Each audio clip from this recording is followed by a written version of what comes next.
زوجي جاكنا جاكنا جاكنا بس الحسن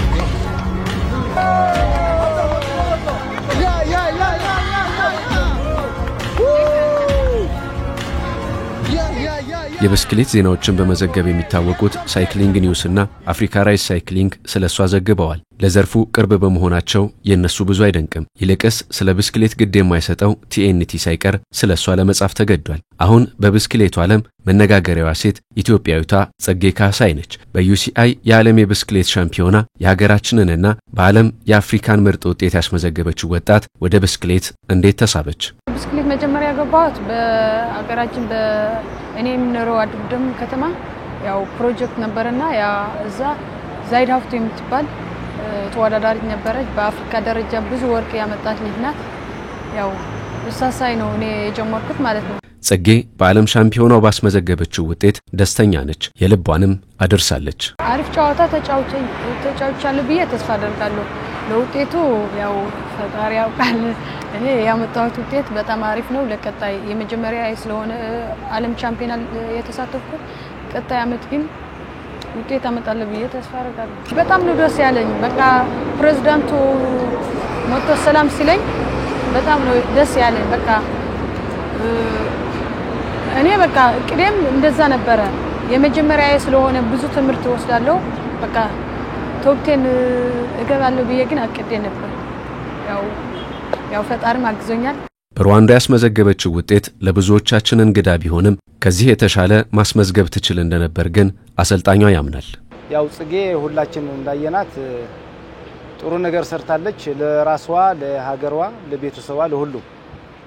ስለዚህ በጣም ፈጣን እድገት ነው ያላት። ያው እዛ የነበረ ውድድር እሷን የሚመች ነበረ። ፊልድዋ እሱ ተመሳሳይ ስለነበረ በዚህ ያህል ብቋቷ ታሳያለች የሚል ግን ያው ፍራቻ ስለነበረን ይህንን በጣም ትልቅ የዓለም መድረክ ስለሆነ እና በጣም ጥሩ ነገር ነው ያየነው። በራዕይ በዓላማ ስለሰራች ደግሞ ይህንን ውጤት ልታገኝ ትችላለች እና በጣም ዲሲፕሊን ለስፖርቱ ያላት ግንዛቤ ከፍተኛ ስለሆነ ይህንን ውጤት ይገባታል የሚል ሐሳብ አለ። የ18 ዓመቷ ብስክሌተኛ በአፍሪካ ሻምፒዮና ወርቅ ብታመጣም በሩዋንዳ የዓለምን ትኩረት ብትስብም ሁሉም ነገር ገና ጅምር መሆኑን ታምናለች። ከትልልቅ ክለቦች የሚመጡ የዝውውር ጥያቄዎችን በመጠቀምም በቅርብ እዚህ መድረስን ታልማለች። ትልቅ ቡድን እንደምገባ ተስፋ አደርጋለሁ። ያው ቱር ደ ፍራንስ እንዲሳተፍ ነው የኔ ዓላማ። ከ2 ዓመት በኋላ ቱር ደ ፍራንስ እንዲሳተፍ ነው የኔ ዓላማ። የጽጌ ደረጃቸው ከፍ ወዳሉ የሌሎች ሀገራት ክለቦች መዛወርስ ለሀገራችን ብስክሌት ምን ይወልዳል?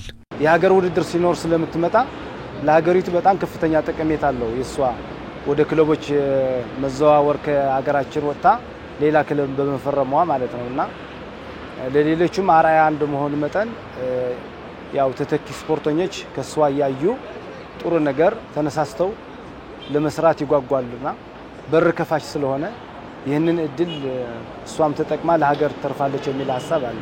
ብስክሌት የነፍስ ጥሪ ነው የምትለው ጽጌ ብስክሌተኛ መሆንን እንዲህ ትገልጸዋለች። ብስክሌተኛ መሆን በጣም ከባድ ነው። በቃ ፍቅር አለ፣ ብዙ ጉዳትም አለው። አደጋ ያጋጥማል፣ ድካም አለው። በቃ ብዙ ችግሮች አሉ። ግን ያው የምትወደው ስራ ስለሆነ በቃ በፍቅር ነው ሁሉ ድካማችን አደጋችን ቢደርሰንም በቃ በፍቅር ነው የምናየው።